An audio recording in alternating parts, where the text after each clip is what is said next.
সবথেকে আশ্চর্যজনক কথা তোমাদেরকে জানাতে চলেছি, আমার মতন তোমরাও জেনে নাও।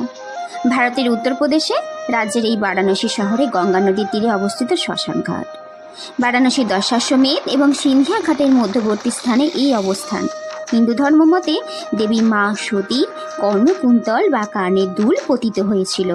এটিকে সংস্কৃত ভাষায় কর্ণকুন্তলকে মণিকর্ণ বলা হয়। মণিকর্ণিকা ঘাটে কেউ দেহত্যাগ করলে তার কানে মহাদেব স্বয়ং এসে তারক মন্ত্র বলে যান। মৃতের আত্মা মোক্ষ অর্জন করে বা পুনর্জন্মের চক্র হতে মুক্তি লাভ করে। এইখানে আরও একটা বিষয়, কোনো কোনো সময় মৃতদেহকে এই ঘাটে দাহ করার জন্য 1 মাসেও অপেক্ষায় রাখা হয়। তাহলে আমার মতন নিশ্চয়ই তোমরাও অবাক হলে তো? ভাবছো তো কতটা পবিত্র? আমিও জানতাম না। সত্যি বলতে এই কথাটা জানার পর আমিও অনেক অবাক হলাম।